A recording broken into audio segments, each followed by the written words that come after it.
welcome to another Facehammer Advent Calendar show. And in this show, Russ is going to talk about making the black coach work.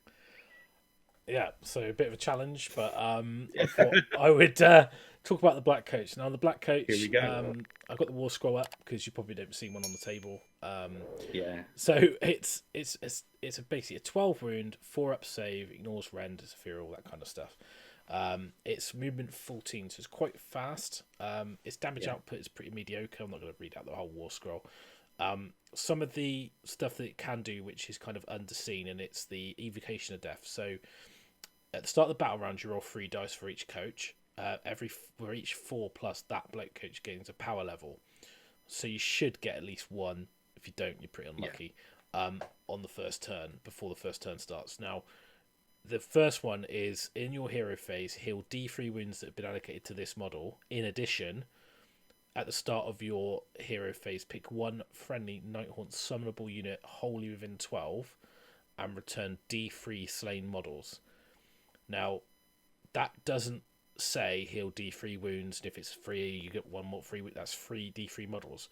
So, if you've got a model with multiple wounds, you're getting more back. So, Spirit Hosts, D3 Spirit Host bases, you could get 9 wounds worth of Spirit Host back a turn. Okay. Yeah, so it's not going to lie, this is where we're leaning into. We're going to lean into this power, this abuse in buddy quotes. This so powerful I've used ability. the language. Yeah. Okay. Cool. So I was kind of saying it's really good, but you don't see it, so that's kind of why I was joking. Second level is reroll hit rolls of 1, and it can run and charge. So suddenly you go right here, run and charge. So it becomes quite a good piece to tag stuff and pin it, and it's fast, so you can fly. It's 14 inches, flies, and moves, runs as well, then charges. Now the next level it can retreat and charge. The level before that it does mortal wounds on 1 unit on a 2+. Then the next level, which is the important bit, it can retreat and charge. So suddenly you can pin different units each turn, and you can get into the backfields and get onto other objectives.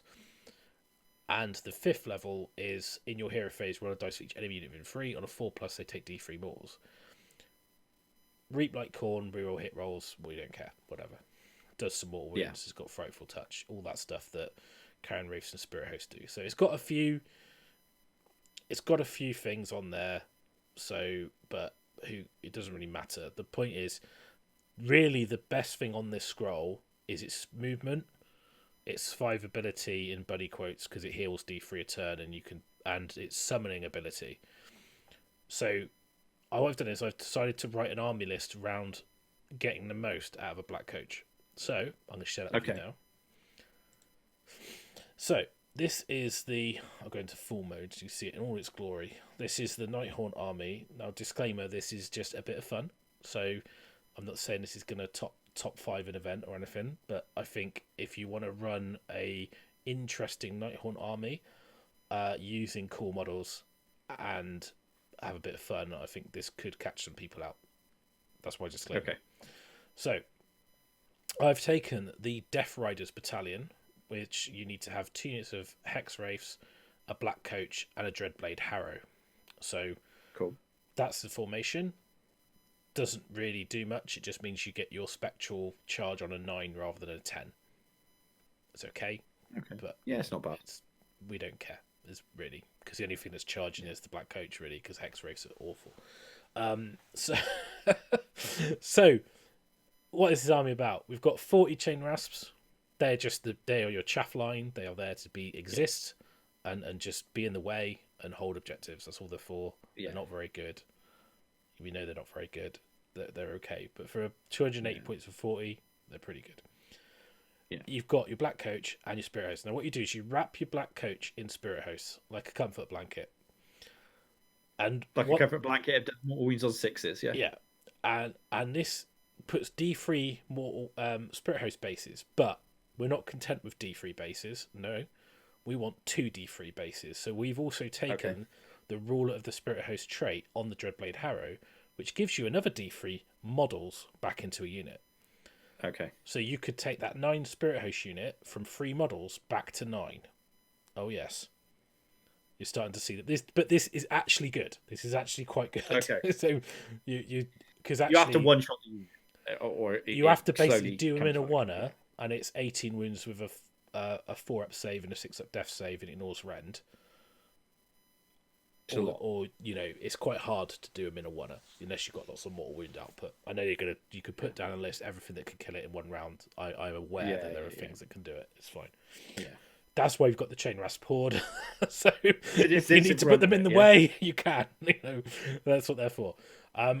I've put the Spirit of Torment. Now, Spirit of Torment is a healing piece, so he's quite good because he gives you a buff of your models. I believe it's to reroll to hit or +1 to hit, something like that. If you're wholly within 12, but he also has another ability that if you kill any models in the battle shock phase, you can heal another Nighthaunt model free D3 wounds unless I killed a Stormcast and it's free.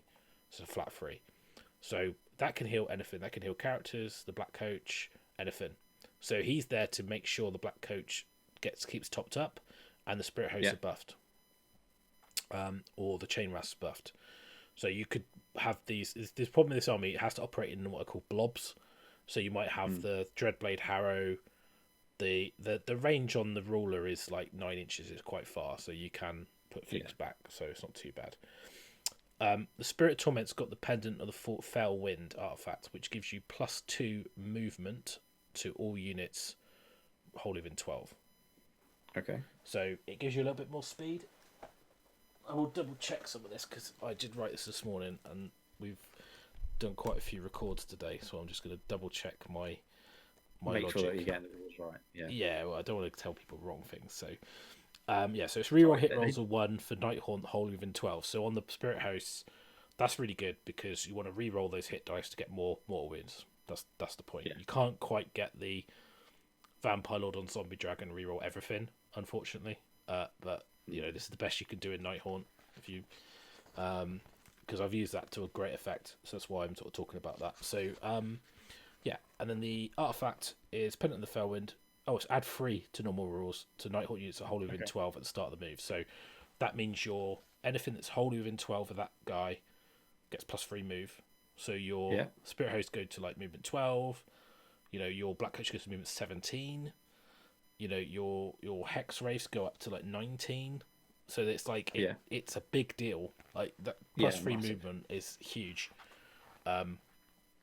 So he's really cool. I think it's a very underutilized thing. You don't see it very often. So then I've got the Guardian of Souls with Nightmare Lantern. So obviously he's there to put models back into units that are summonable. So the Chain Rasps, he can put models back into the Spirit Host. Not very good at it, but he can. He's also got an aura which is the reroll 1s to wound if you're wholly within 12 from his Nightmare Lantern. Oh, add 1 to wound roll. Sorry, I beg your pardon. +1 wound. So he's got another combat buff in there. So if you want to make the Chain Rasp better, those two together do that quite well. Okay. You don't really care about that buff on the Spirit Host, so he's happy to be with the Chain Rasps. Like your cat. I love it. I'm sorry, guys. Like, no, it's fine. It's fine. I'm being invaded by like it's an YouTube two dickheads that want feeding. Like, go on, Pip, get it away. Go on. They're not just hungry. It's fine. I know the feeling. They're just like, they're hungry. So he's the reason I've got him is because I want the artifact Light Shard of the Harvest Moon. Yeah. So once for battle, start of the combat phase, you can pop it. You can re-roll hit rolls for attacks made by Nighthaunt units wholly within 12 of the bearer. So that's where you power up your Spirit Hosts. Yeah. And believe you me, rolling 9 times 6 or 54 dice, 6 do mortals re-rolling. Yeah. You do a lot of mortals. Like it's better than it's better than what you think. Do some. I can remember you used to do some stuff like that back in the day, didn't you? Kill my I ran my star. 3 units of 6 in my Legion of the Nagash army. 3 units of 6 Spirit House, So it was very good, very effective. So I would say that it's a one turn pop, but turn you what's really good about it is a spike of damage your opponent's probably not anticipating. Now what I like about this army as well is I wanted to have more run and charge stuff. Well, I'll talk about the other heroes. So I've got an ally as well. Okay. So the ally I've got is the Vampire Lord. Now, the reason take a Vampire Lord... A vampire lord. Yeah. Yes. Is because on his War Scroll, he has Deathly Invocation. So, Deathly Invocation allows you to return model. Oh, You're God. getting a theme Yeah, here, right? Yeah. Yeah. It's not models, it's wounds. But if you roll, Okay. you roll D3, so it's like the Legion of Gash healing, basically. Okay, yeah. But because it's on his War Scroll, which I'm in the heat at the moment, I've now got Double it. checking. Good, we got it now. Yeah, No, I know cool. it does it, but I just wanted to. So it's 3 different summonable units within 12.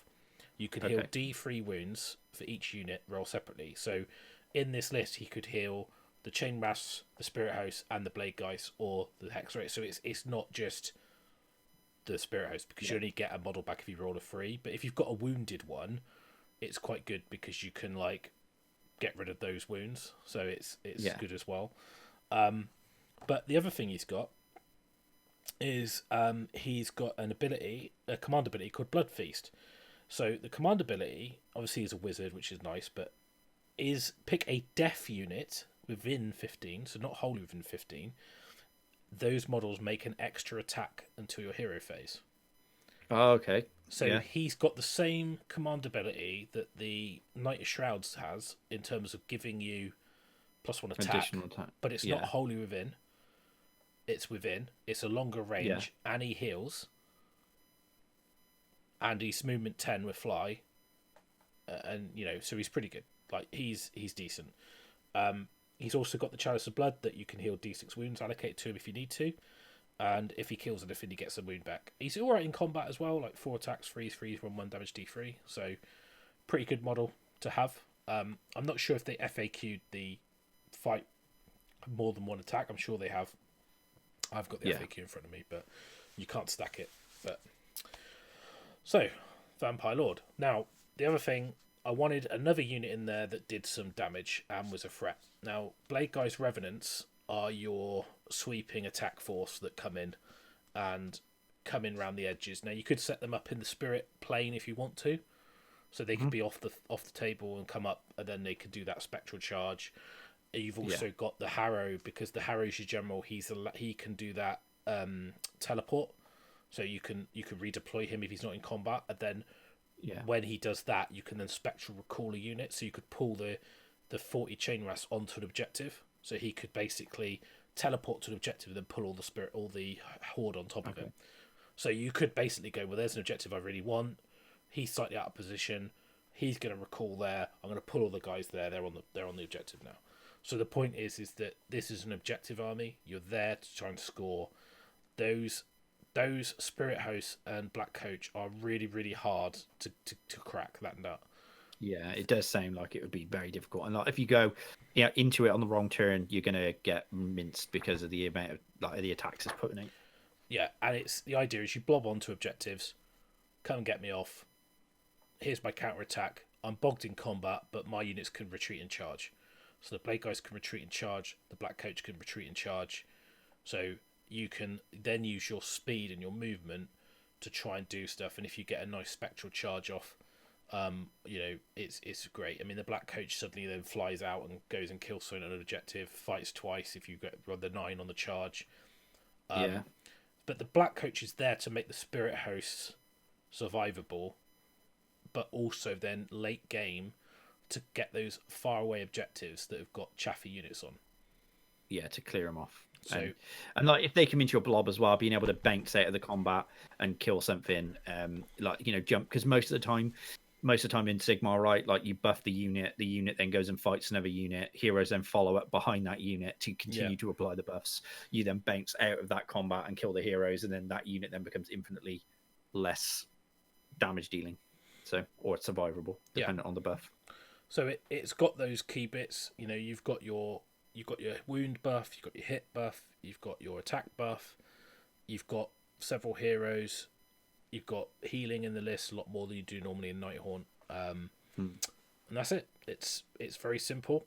It looks a little bit light on bodies, but it's still quite a lot of models. It's 134 wounds, which is a lot, really, for most armies. Those chain rasps are the undersung thing in the army as well, because like you ignore them and then they score the objectives, or you kill them and then you're not killing the thing that does the damage. Yeah, and I haven't mentioned it, but the spell I would take on the Guardian is probably going to be Shade Mist, which is the -1 debuff. You put it on one of your units wholly within 12, and then the opponent's -1 to wound, I believe, against that unit.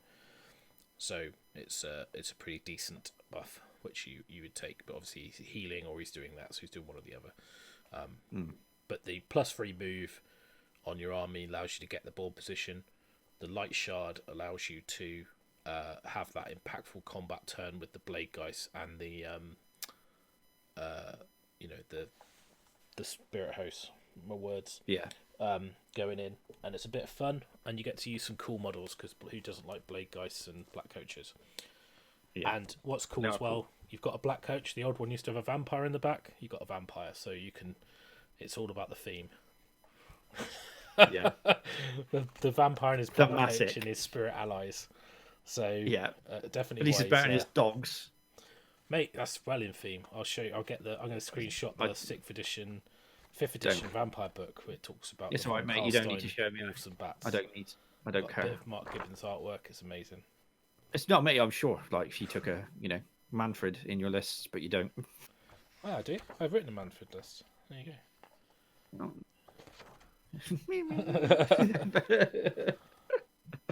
Oh, but no, it sounds good, mate. I mean, again, I'm not sure. You'd have to see it on the table again. There'd be some instances where you catch people out, and some instances where like it overperforms or underperforms. I think it's going to have the same issues that most Nighthaunt stuff does, which is if you can deal with the fact that there's no rend. Well, that's why this army is a bit different to most Nighthaunt, because it has a mortal wound output. Whereas what I found that a lot of armies that have got good armor saves, you just can't make a dent with Nighthaunt. You can't get through the armor. Where's the mortal wounds there? Yeah, that's fair. I think it'd be fun. I mean, it could be fun to play. I think it's quite following on from like the theme of some of the army lists that me and you write, is that it's quite like build a castle. This is a fast moving castle. Move it forwards. I like my hard to break down formation, and then when the game opens up, can really go out and start reacting. So I like lists that have that flexibility in it, and the speed of this is it is a lot. They are quick, really quick, and obviously with the Nighthaunt allegiance abilities, you can really play into their movement with the Dreadblade Harrow General using Spectral Recall, using your deployment under the table and that kind of stuff. So I think it'd be quite fun to play. I would quite like to play with that myself. It would be fun to paint, apart from this 40 chain rasp, but I quite like brown, white, Nalac Oxide done. Yeah, that's pretty much what I did, but I've got most of it. I just haven't got a Black Coach yet. I've got an old one. For my vampire army. Put it on a bigger base, it'll be fine. I did, and then they released a war scroll called the Legion and the Gash Black Coach. That's fine, but it's because it's part of the vampire. I used to run Blood Knights for my Spirit Host, so I was well themed. That was awful, that list.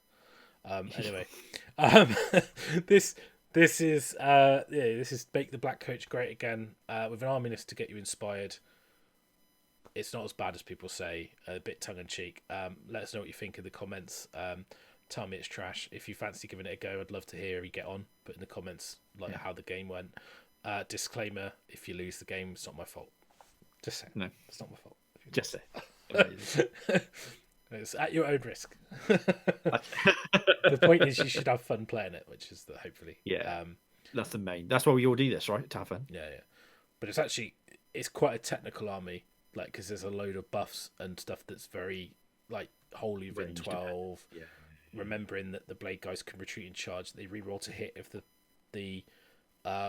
Spirit of Torment's within 12. And they get +1 attack on the charge. And it's going to take a couple of games to... Yeah, it's going to take a couple of games to get used to all the rules, I think. That the Black Coach can retreat in charge. It does mortal wounds. That you've got to power it up. That can, there's all these things. So there's loads of special rules, so you definitely need a cheat sheet for playing this, but I think if you mastered this, I think you could win quite a lot of games with it. So, right, awesome. Thanks for listening. See you tomorrow. Brilliant. Cheers, guys.